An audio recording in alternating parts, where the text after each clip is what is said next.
Ora bem, sejam muito bem-vindos à Conversas com Alma número 12. Desta vez estamos com a Rita Santos, ela é fisioterapeuta, ela é mãe, ela é biodescodificadora e hoje vamos saber um bocadinho do que é que o Algarve, cheirinho do Algarve quentinho, porque ela está ali fresca e fofa, eu aqui toda encasacada.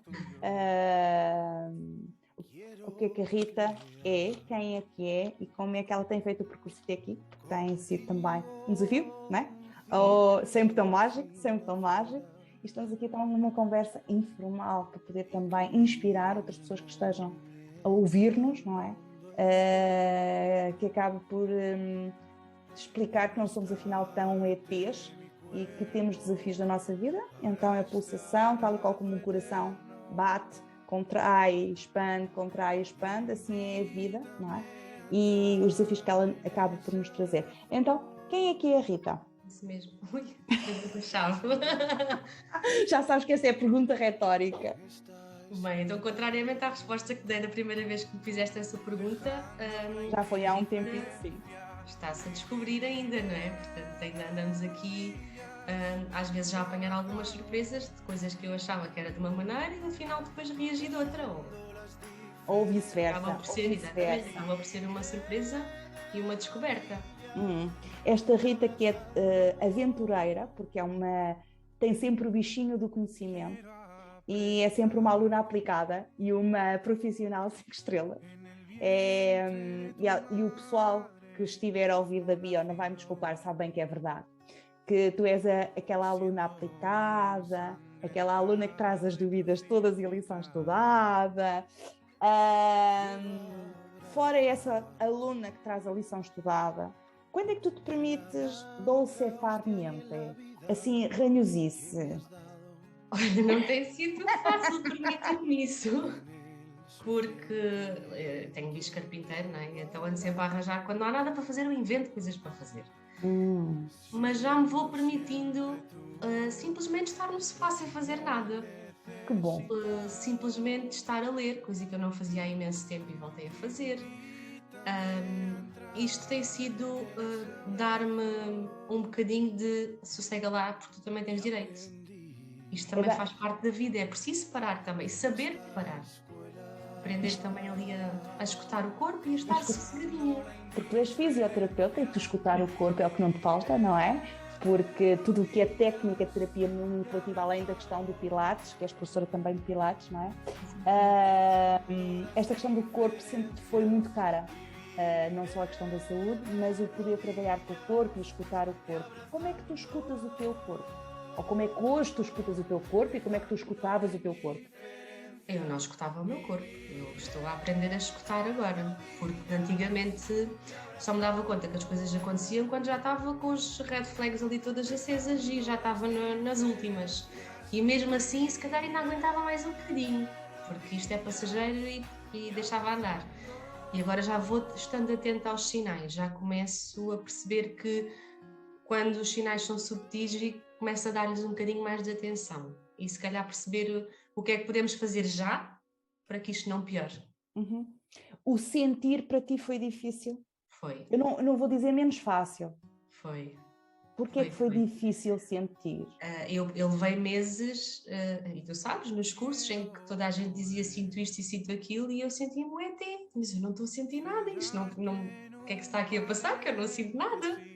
Portanto, só passado algum tempo é que eu comecei a sentir. Explica um bocadinho como é que é esse sentir, porque nós não vemos coisas extrasensoriais, não tem nada a ver com isso, não é? Tem a ver com exercícios somáticos em que eu percepciono como é que estou no meu corpo. É aquilo que se chama embodied, não é? Sentir a presença no corpo no corpo, a corporeidade, a corporificação. Isso para mim também é engraçado, porque nós falamos tanto da própria receptividade do corpo, de como é que está o corpo, da questão dos equilíbrios e etc.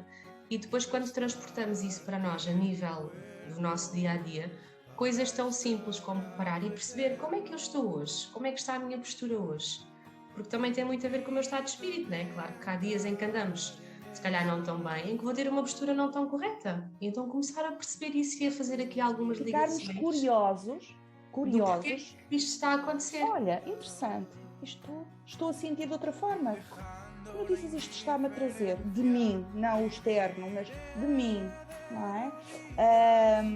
A teoria polivagal de Porsche, tu conheces, porque és aluna do bio e estás também no trauma, faz-te sentido na tua prática clínica, a teoria polivagal? Olha, cada vez mais nós sabemos que o sistema nervoso comanda aqui muita parte do nosso corpo e isso está estudado, mas também percebemos que há pequeninas situações em que nós vamos começando a mexer e a desbravar e que nos dão respostas a nível somático também. E há muita causa emocional em muitas questões que vamos apanhando no corpo.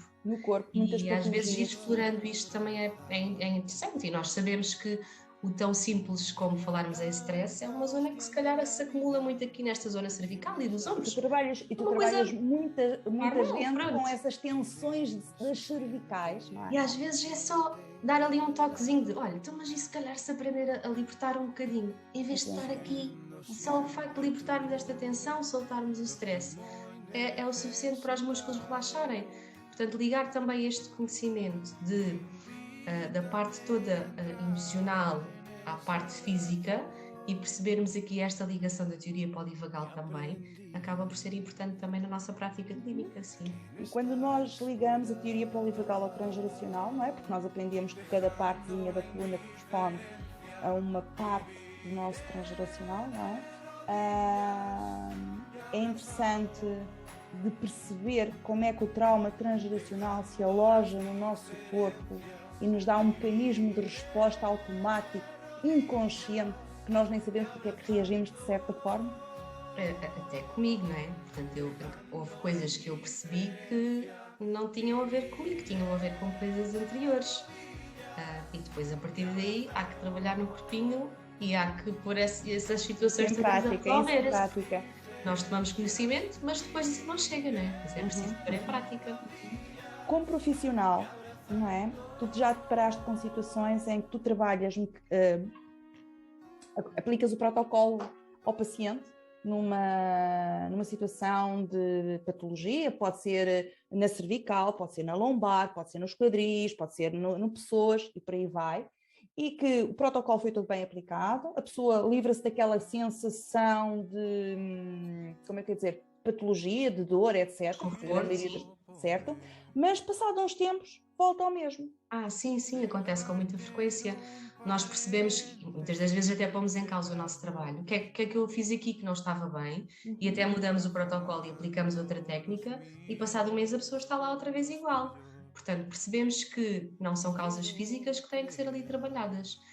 E aí é quando nos é permitido também chamar a atenção ao paciente disso, que poderá haver ali outras causas emocionais ou até mesmo, se formos mais além, transgeracionais, que têm que ser mesmo trabalhadas. Porque senão nós fazemos o nosso trabalho, a pessoa fica bem no momento, mas depois volta com a mesma situação. É interessante aquilo que tu estás a dizer, porque este trabalho de experiência somática no transgeracional é muito subtil. A pessoa está, por exemplo, tu estás a fazer uma descompressão, seja lá onde for, no músculo, etc., não é? E o tipo de linguagem, o tipo de exercício, o saber mandar a pessoa respirar de uma determinada forma, o pressionar um determinado ponto, não é? Leva àquele estado de equilíbrio sem a pessoa... nem se apercebe. Não se apercebe, não. Exatamente, ou seja, é muito interessante porque se acaba por estar a trabalhar um protocolo de fisioterapia, nesse caso, não é? Aplicando a noção da teoria polivagal, aplicando a transgeracional, sem sequer falar em duplos, mestres, síndrome fantasma, gêmeo perdido. Isso então, é aquilo que me entusiasmou na biodescodificação, é que tu estás a trabalhar o conflito, seja em que área for, educacional, saúde, etc., sem ter que chamar nomes aos bois, não é? Portanto, a pessoa traz um síndrome do gêmeo incorporado e tu, com o teu protocolo, consegues trabalhar esse síndrome de gêmeo incorporado, ok?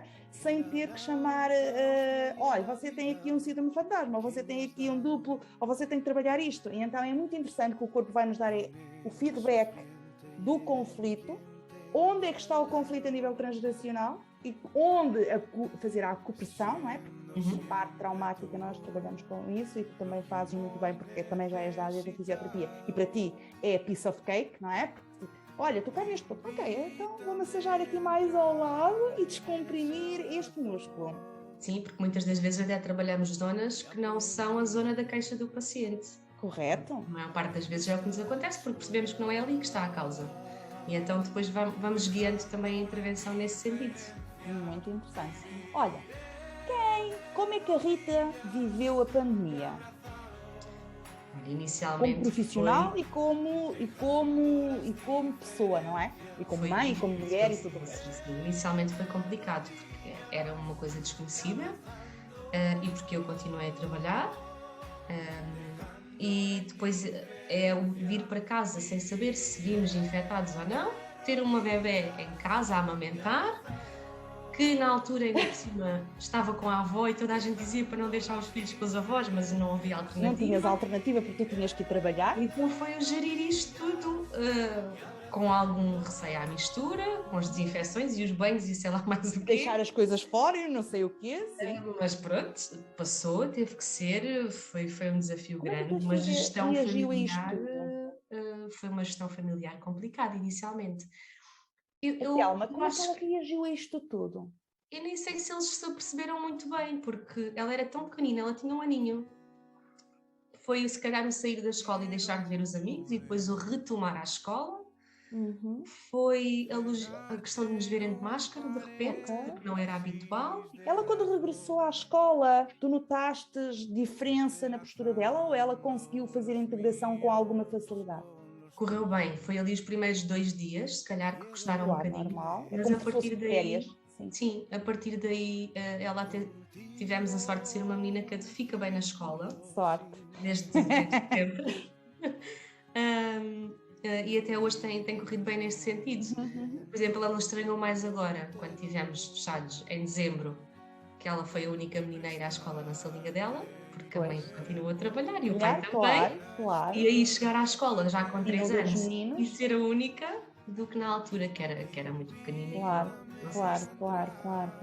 Achas que o teu trabalho na tua saúde mental, na tua saúde emocional, fez uma grande diferença na forma como tu reagiste durante a pandemia e o equilíbrio que deste à tua filha? Sim, sem dúvida. Olá, meu amor, não venhas por isso. Agora não, vais noutra altura, está bem? Só para não ficares aqui na fotografia. Pronto, isto é as coisas de ser mãe. Tranquila, é só para não ficar aqui. Olha, mas acho que sim, o facto de me conhecer melhor, de ter aprendido a regular-me também, a parar, porque lá está, faz muita falta, e eu muitas das vezes permitir-me não estar bem, porque isso eu se calhar bloqueava muito. Estás aí a dizer uma coisa muito eu não me permitia, não, eu tenho que ser forte, eu não posso transmitir isto, e às vezes permitir-me chorar, não estou bem e tenho o direito de não estar bem hoje, e isso para mim também foi importante, aceitar que há momentos menos bons e que isso faz parte. Tu podes partilhar isso sem te sentires mal com a situação, sentir-te à margem, não é? Porque a nossa sociedade vende um paradigma existencial um bocadinho utópico, no sentido em que a felicidade tem que estar 24 sobre 24 horas e que é um paradigma normal, que não tem que haver nuvens, não é?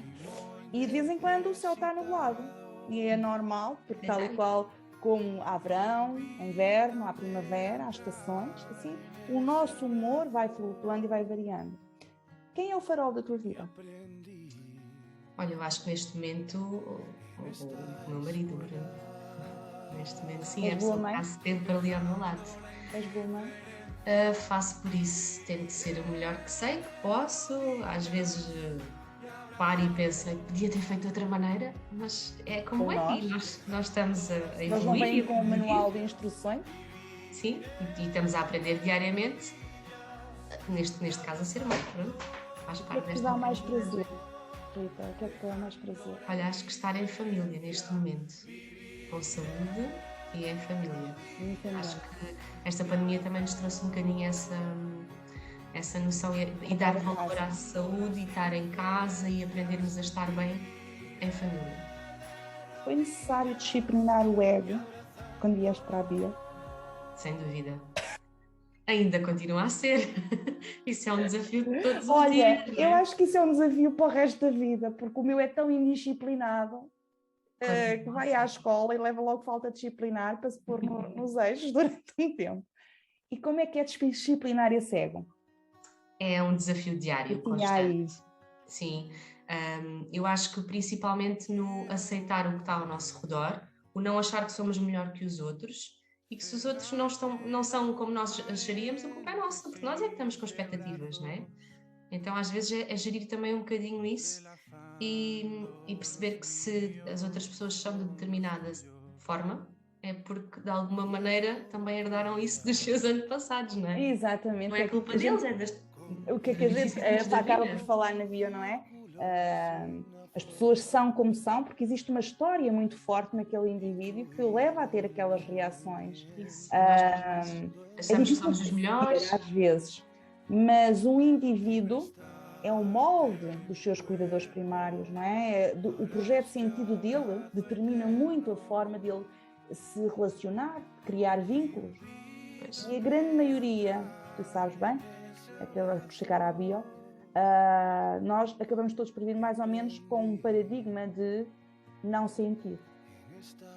Isso acaba, porque lá está, tem a ver muito também com a parte educacional. Temos todos de ser muito fortes, não é? E não podemos sentir nem demonstrar que não estamos bem.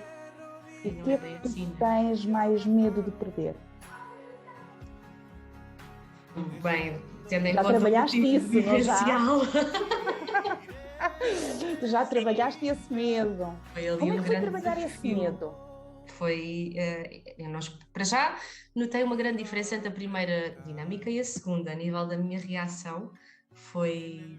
Do impacto celular, não é? Sim. Só para clarificar aqui uma coisa, a Rita esteve a trabalhar uma dinâmica de perda de um filho. Simbólica, claro está. E a primeira vez foi horrível.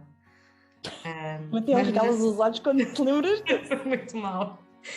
Mas da segunda vez que o fizemos já foi trabalhar um bocadinho a confiança, a aceitação, e isso já relativizou ali um bocadinho a dinâmica toda. Já te ajudou a regular emocionalmente.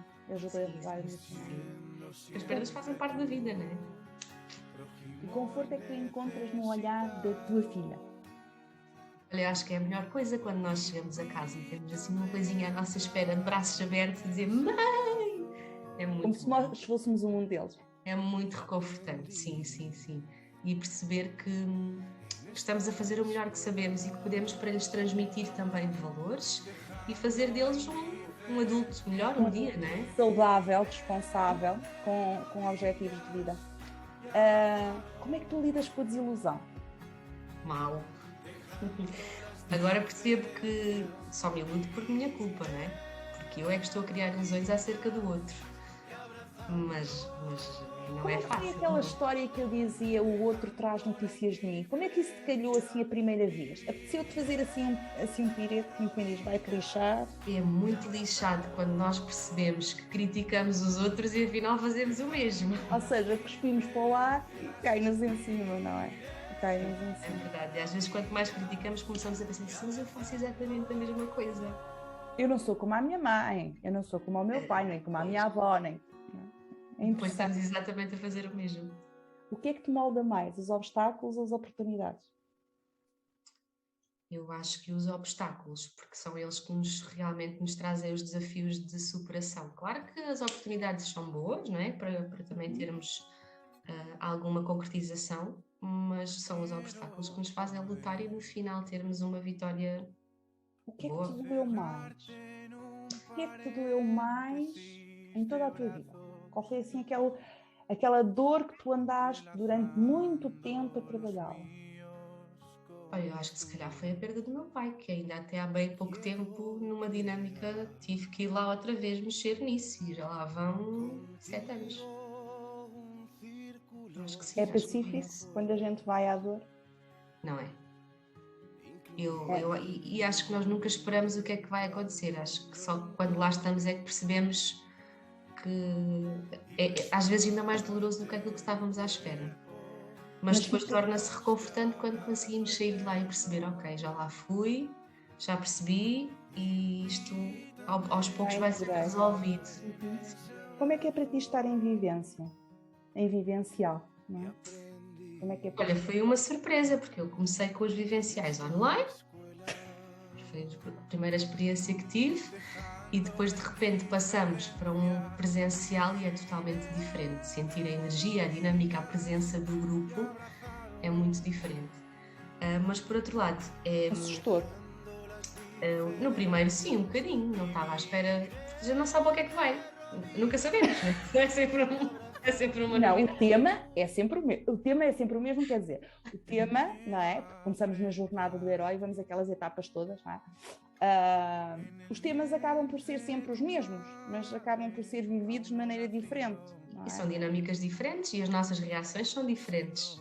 Porque às vezes basta, lá estar, alguém ter uma reação inesperada para nós reagirmos de determinada maneira. Mas depois é reconfortante saber que, aconteça o que acontecer, reagiu da maneira que reagir, está tudo bem. Porque eu ali posso ser autêntica, ninguém me vai criticar e está tudo bem. Então é trabalhar, é deixar vir o que tiver que vir, é chorar, é acontecer o que tiver que acontecer e pronto. Quem é que tu trazias de volta? Pergunta difícil. Se por um lado gostava que o meu pai cá viesse para lhe dizer algumas coisas e para conhecer a neta, por outro lado, se calhar foi como foi, tinha que ser assim, se calhar é arrumar e pronto. Isso já está mais pacificado em ti? Está. Se calhar ainda não totalmente, mas está mais pacificado, sim.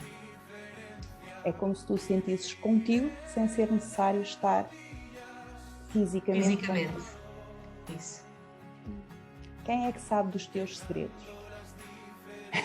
Acho que sou eu. Acho que sou eu. Onde é que tu encontraste o amor? Em que sítios inesperados é que tu encontraste o amor? Também é só teu. Essa para mim vai ser fácil. Eu conheci o Bruno num sítio em que eu sempre disse que seria o último sítio onde eu teria alguém com um relacionamento com alguém. Foi num café. Portanto, foi num café em contexto de ir lá à noite, beber um café com uma amiga e tomar um copo e não sei o quê. Passado uns tempos a coisa deu-se. Portanto, eu para mim, homens da noite, nem pensar, porque eu achava que eram pessoas que não tinham interesse e não tinham objetivos de vida. E estamos juntos até hoje. Portanto, exatamente. Portanto, essa para mim é fácil. Muito interessante. Então, para a próxima eu vou meter contigo com essa história. É verdade. Como é que tu abraças? Eu aprendi a abraçar também agora, porque eu não era assim muito de toques e de coisas. Eu não gostava muito dessas coisas. Eu era aquela pessoa que entrava. Terapeuta. Exato. Botas a mão na pessoa. Nos outros, mas enfim, não.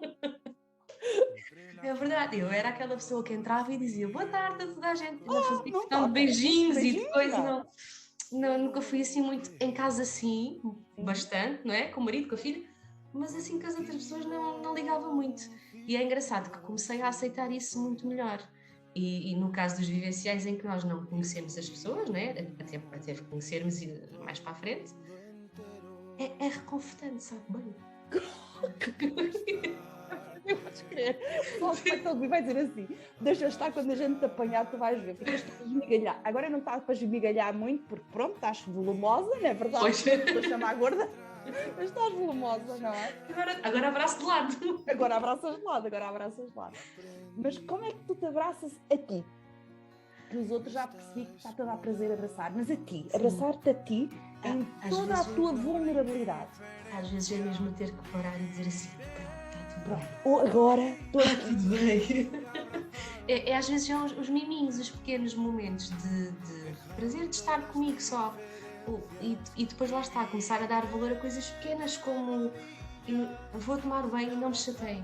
Coisas como a pessoa poder estar ali sossegada, ter um tempo só para mim. E às vezes esses pequeninos momentos, eu acho que já começas a valorizar. É um autocuidado, um miminho que faz falta e que nós temos que, lá está, o permitir-me parar também, que é tão importante. O que é que os teus olhos dizem da Bio?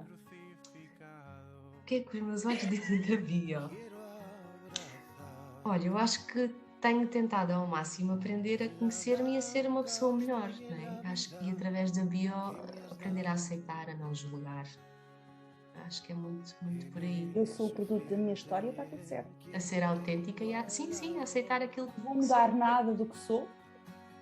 vou acrescentar àquilo que sou, à aprendizagem que faço hoje. Se tivesses que deixar assim um mote, mensagem da tua vida, resumida numa frase, qual era esse mote que tu deixarias para quem te estivesse a ouvir? Eu acho que talvez o aprender a caminhar a caminho da felicidade, com os altos e baixos da vida, com os obstáculos a ultrapassar, mas sempre para a frente. Mas sempre para a frente. Não desistir. Sim, porque os obstáculos vão continuar a acontecer e nós temos que saber ultrapassá-los e aceitar quando é menos fácil e quando às vezes temos que os contornar. E quando temos que repetir outra vez as deveres de Porque casa, não era por ali. Sim. Um abracinho muito grande. Rita, grata. Eu não gostava de abracinho. Verdade. Ok. Muito grata. Fica bem. Obrigada. Grata a todos.